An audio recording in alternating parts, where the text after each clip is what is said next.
Hi welcome back to my channel. ఈరోజు కథ ప్రేమ పరిచయమే 111వ భాగాన్ని వినేద్దాం. కంపెనీలో సత్తువ తగ్గి కొన ఊపిరితో కొట్టుకుంటున్నట్టు నిర్జీవంగా మారిపోయి గంజారకుని వద్దకు చేరింది. కంపెనీని చూసిన గంజారకుని మనసు చెల్లించిపోయింది. ఎంతైనా తన నుంచి ఉద్భవించింది కదా కంపెనీ.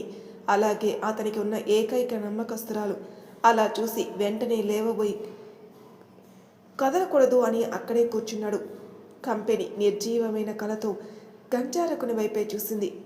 నీ శక్తికి మించి ప్రయత్నించావు కంపెనీ అని మనసులో అనుకున్న గంజారకుడు వెంటనే ఏదో తలుచుకుని నమస్కారం చేసి వెలువడిన శక్తిని తన చేతి వేళ్లపైకి చేర్చాడు. ఆ శక్తి చిన్నగా కంపెనీకి ప్రాణం పోస్తున్నట్టు తెలుస్తుంటే నెమ్మదిగా ఆ శక్తి ఆ గంజారకుని చేతి వేళ్లలోకి చేరిపోయింది. వెంటనే ఏదో శక్తి తన ఒంట్లో చేరినట్టు కంపెనీకి అనిపించడంతో లేచి నించుంది. కొత్తగా అనిపించింది తనకి. తిరిగి తను సరిగ్గా నిలబడగలిగింది అంటేనే తనకి పూర్తిగా తన శక్తి దొరికినట్టే. చిన్న కృతజ్ఞతా భావంతో చూసి, నా పని నేను మధ్యలో వదిలేలేను, ఒక్కటిగా ఉన్న ఆ ఇద్దరిని చెరోదారి చేస్తానని పలికి అక్కడి నుంచి హీంకరం చేసుకుని ఎలా అయితే పడిపోయిందో అలానే లేచి దాత్రి శౌర్యాల కోసం తిరిగొచ్చింది. శౌర్య మాధవి గారి తలపై చెయ్యి వేసి అమ్మా అని పిలిచాడు. దాత్రి ఆవిడ చేయి పట్టుకుని అత్తమ్మ అని తట్టింది. ఒక్కసారిగా ఉలిక్కిపడి లేచారు మాధవి గారు. పక్కనే ఉన్న దాత్రి శౌర్యాలను చూసి తను అక్కడ ఎలా ఉన్నారో తెలియక, ఏమైంది శౌర్య, ఏమైంది దాత్రి, నేను ఇక్కడికి ఎలా వచ్చాను అని కంగారుగా అడిగారు. ఏం కాలేదు అత్తమ్మ, మీరు స్పృహ కోల్పోయారు, అందుకే ఇక్కడికి తీసుకుని వచ్చాం, ఏం కాలేదు అని లేచి ఆమె భుజంపై భరోసాగా చెయ్యి వేసింది. శౌర్య ఆవిడ్ని హత్తుకుని జాగ్రత్తగా ఉండమ్మా అన్నాడు. అయ్యో శౌర్య అని శౌర్యాన్ని చిన్నపిల్లాడిలా పొదవి పట్టుకుని నేను బాగానే ఉన్నాను నాన్న, కానీ ఎలా జరిగిందో నాకు తెలియలేదు అంది. అత్తమ్మని కంగారు పెట్టకు శౌర్య అని శౌర్యాన్ని దూరం జరిపి తను ఆవిడిని కరుచుకుని నవ్వుతూ, ఏమీ కాలేదు అత్తమ్మ, మీకు మీ అబ్బాయి హడావిడి చేసేస్తున్నాడు, మా బంగారు తల్లి ఉండగా మాకేమవుతుంది చెప్పు అన్నారు మాధవి గారు దాత్రి చుట్టూ చెయ్యి వేసి. కదా అత్తమ్మ, అది మీ అబ్బాయికి అర్థం కావడం లేదు అని దూరం జరిగి ముక్కు పిండుకుంది. శౌర్య నవ్వేస్తూ చూస్తే మాధవి గారు దాత్రి పనికి నవ్వుతూ చూస్తున్నారు. దాత్రి వెంటనే ఆవిడ పైన మళ్ళీ పడబోయి, మీ అబ్బాయికి అర్థం కాకున్నా మీకు చాలా బాగా అర్థమయ్యాను కదా అత్తమ్మ అని కారాలు పోతూ, బాగా ఆకలిగా ఉంది అత్తమ్మ, వెళ్ళి వండుకొని తిందామా. మాధవి గారు మాట్లాడేంతలో, నువ్వు వండొచ్చు కదా దాత్రి, ఈ రోజుకి మా అమ్మకి రెస్ట్ ఇవ్వు అని శౌర్య అన్నాడు. అలా శౌర్య అన్నాడలేదు, సరే అత్తమ్మని చూసుకోండి మీరు అని చకచకా కిందికి వస్తూ ఓని కొంగున దోపుకొని వింధ్యా అని పిలిచింది. గదిలో కూర్చొని నిద్రపోదామా, మళ్ళీ పడుకుంటే బాగుంటుందా అని ఆలోచిస్తున్న వింధ్య టక్కున ప్రత్యక్షమై దాత్రిలా పిలిచావా, లేక మా వదిన అనే హోదాలో అరిచావా అని అడిగింది. ఏదైనా అనుకోలే వింధ్య, కానీ ముందు ఈ రోజుకి నాకు ఆ కిచెన్ రూమ్ కావాలి అర్జెంటుగా అని అత్తారింటికి దారేదిలో పవన్ కళ్యాణ్ గారి లెక్క మారుతిరి చెప్పింది. వింధ్య, ఏంటి దాత్రి కిచెన్ రూమ్ కావాలా, అర్థం కాక వివరంగా తెలుసుకోవడానికి అడిగింది. హా, అందులో ఉన్న అందరినీ బయటికి పంపే, మనిద్దరం వంట చేద్దాం అంది దాత్రి. దాత్రి అని నోరు తెరిచిన వింధ్య వెంటనే దాత్రి చూపుకి తల తిప్పి, అమ్మా చిన్నమ్మ అంటూ వెళ్ళి వాళ్ళని బయటికి తీసుకొచ్చి శ్యామల గారితో పాటు హాల్లో కూర్చోబెట్టింది. వంట అవ్వకపోతే మీ నాన్న వచ్చి నా పీకపై కూర్చుంటారే, అయినా పొద్దుననగా పొలానికి వెళ్ళారు, ఆకలితో ఉంటారు కదా అంది యామిని. వింధ్య దాత్రి వైపు చూస్తే దాత్రి, పెద్దత్తమ్మ మేమిద్దరం చూసుకుంటాం అని కదలబోతే యామిని, దానితోనా వింధ్యకి వంట రాదమ్మా అన్నారు. వాళ్ళ వదిలి నేర్పిస్తుందేమోలే అక్క అంది దామిని. దాత్రి మనసులో, నాకొచ్చాయేంటి ఏదో ప్రయత్నం అనుకుని వెంటనే, ఈ దాత్రికి సాధ్యం కానిది లేదు కదా, మర్చిపోయాని, మేం చేసేస్తామత్తమ్మా అని ఇద్దరికీ భరోసాగా చెప్పి వింధ్యతో కదిలి, వింధ్య అవెక్కడా ఇవెక్కడా అని అడుగుతూ ఉంటే వింధ్య అందిస్తూ ఉంది. ఓ అరగంటలో ఉప్మా పెసరట్టు టిఫిన్ రెడీ చేసి బయట హాల్లో పెట్టేశారు. ఆ తర్వాత మళ్ళీ ఇద్దరు కిచెన్లో లంచ్ ప్రిపరేషన్లో పడ్డారు. వాళ్ళతో తేజ్, తాన్య, రామ్ కూడా జాయిన్ అయ్యారు. అయితే టిఫిన్ అయ్యాక ఊహా గారితో మాట్లాడడానికి విశ్వేశ్వర్ గారు ఫ్యామిలీ అంతా హాల్లో కూర్చున్నారు. శౌర్య కూడా అక్కడ ఏ ప్రాబ్లం ఉండదు అన్నట్టు కిచెన్లోకి వెళ్ళాడు. అప్పటికే వింధ్య దాత్రితో, అవును దాత్రి, మీ స్టూడెంట్స్ బ్యాచ్ వెళ్ళిపోయారంట కదా, బాబాయ్ అన్నారు. హా వింధ్య వెళ్ళారు అంది. మరి నువ్వు వెళ్ళకపోతే నీ జాబ్కి ప్రాబ్లం లేదా దాత్రి అని ప్రశ్నించింది వింధ్య. ఉండదు. ఎందుకంటే హర్ష కదా హాస్పిటల్ ఎండి, ఏదో ఒకటి మేనేజ్ చేస్తాడు. అంతేనా దాత్రి అన్నాడు తేజ్.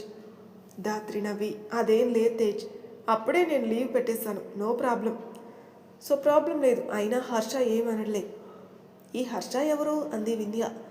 రామ్ ఆ మాట మా తాన్యాన్ని అడుగు వింధ్య అన్నాడు. వింధ్య తాన్య వైపు చూసింది.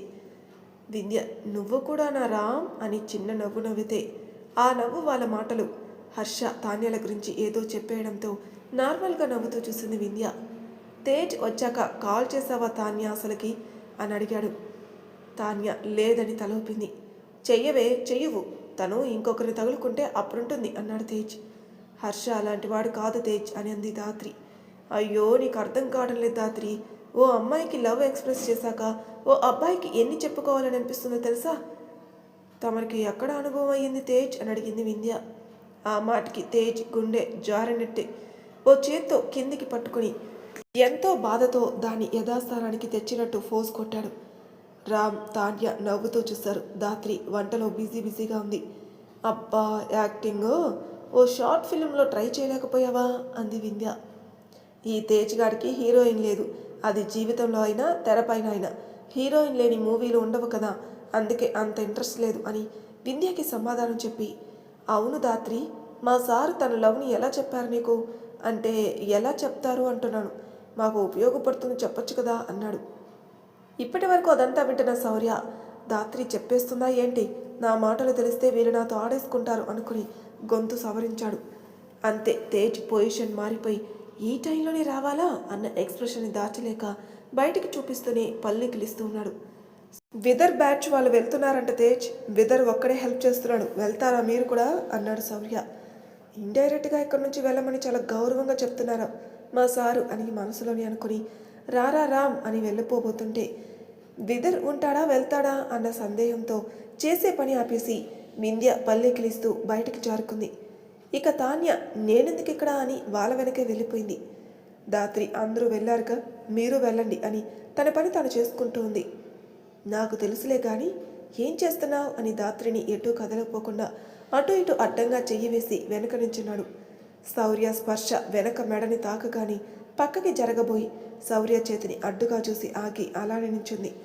సరేలే చెప్పకలే కానీ ఎవరైనా నీ భర్త నీకు ప్రేమ ఎలా చెప్తాడు అంటే సమాధానం చెప్తావా ఏంటి అని అడిగాడు. ఓహో, అందుక సార్ ఇంకా నా వెనక ఉన్నారు అనుకుని మరి చెప్పొద్దా శౌర్య అమాయకంగా మాట కూడా తీసుకుని అడిగినట్టు అడిగింది. అబ్బా, ఇలా మాటలతో కూడా మనసుని కట్టివేయటం నీకు బాగా అలవాటు కదా అని తన్ని తాను సర్దుకుని చెప్పకు, మన ప్రేమ మన ఏకాంతం అంతా మనదే అన్నాడు. నాకు తెలుసు శౌర్య, నీ ప్రేమ ఎలా ఉంటుందో చెప్పాలన్నా నా మాటలు చాలవు కదా అంది. ఆహా అని దాత్రి భుజంపై తలవాల్చాడు.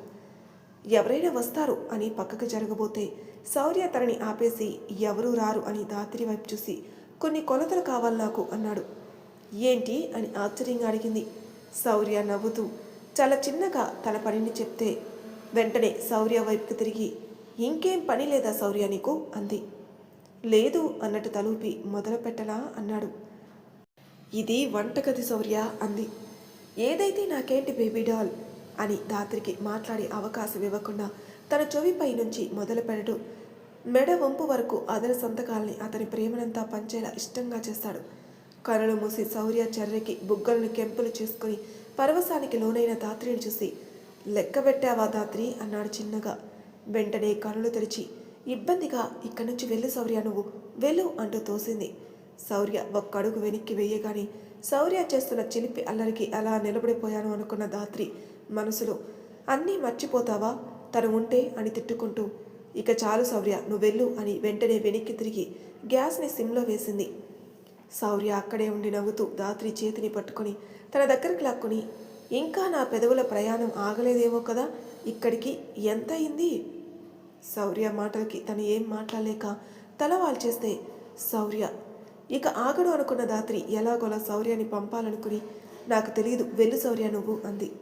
అయ్యో, నా కొలతలు కొలవమన్నాను కదా దాత్రి నిన్ను, పర్లేదులే మళ్ళీ మొదలు పెడతాను, ఈసారైనా సరిగ్గా చెప్పు సరేనా అని దగ్గరికి రాబోతే దాత్రి పో శౌర్య అని శౌర్య ఎదపై చెయ్యి వేసి తోసేసింది.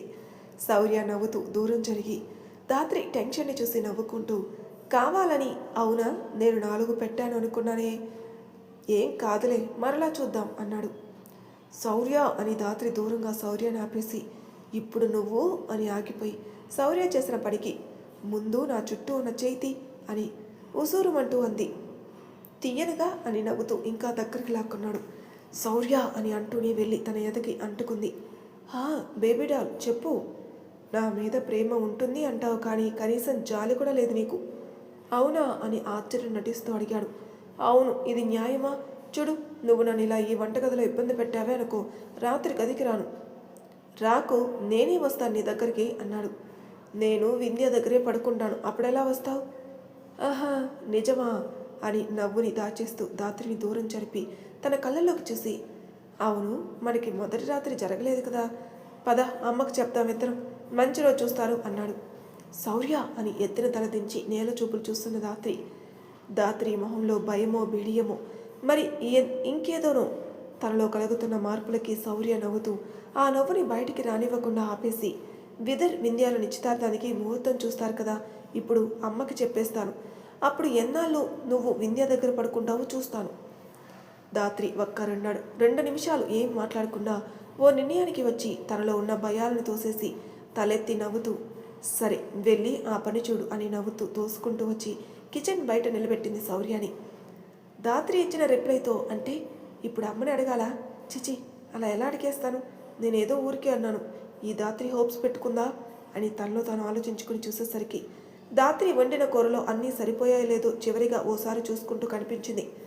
అనవసరమైన బిల్డప్ ఇచ్చానా?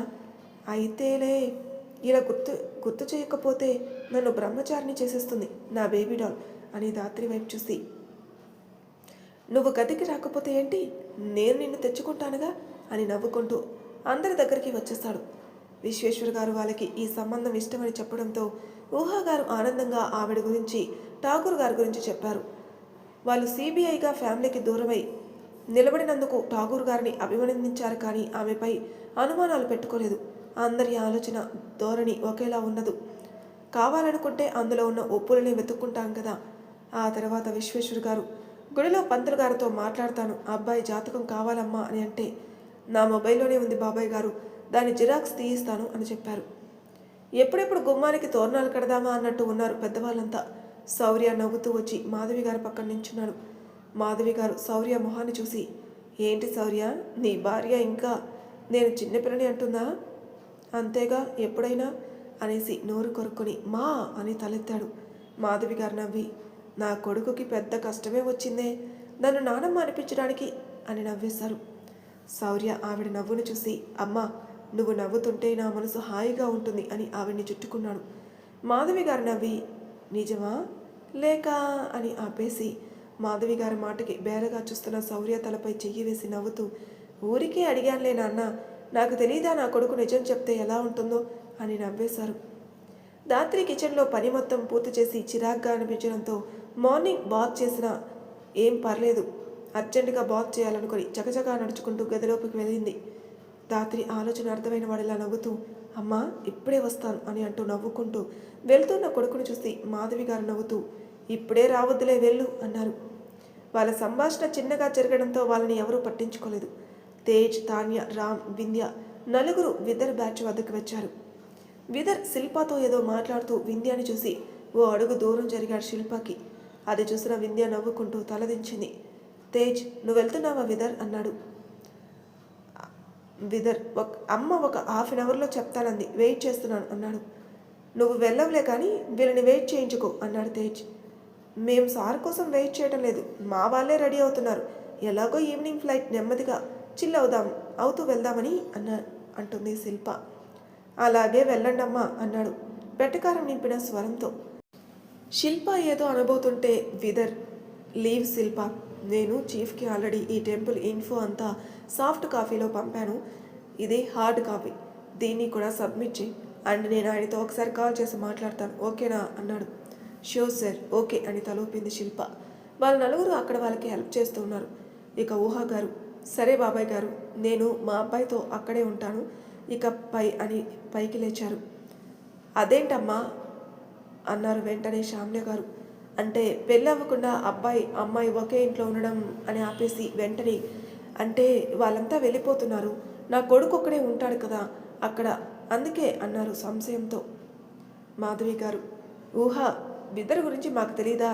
అయినా రేపో మాపో ఈ ఇంట్లో తనకు కూడా ఓ హక్కు ఏర్పడుతుంది. అయినా ఇప్పుడు ఏదో పరాయి వాళ్ళు అన్నట్టు అక్కడ ఉండడం ఏంటి? ఈ శౌర్య ఏడి సరైన సమయంలో వెళ్ళిపోయాడు అనుకున్నారు. పార్థుగారు మాధవి అని అంటూ ఆవిడ్ని ఆపమని, విహార్ వింధ్య నీ కూతురే కదా, నువ్వు చెప్పు అన్నారు. ఒక్కసారిగా అలా అడగగానే నందా విహార్, నాకేం తెలుసు అన్నయ్య, పెద్దవాళ్ళు మీరు ఏమిటంటే అదే అంటాను.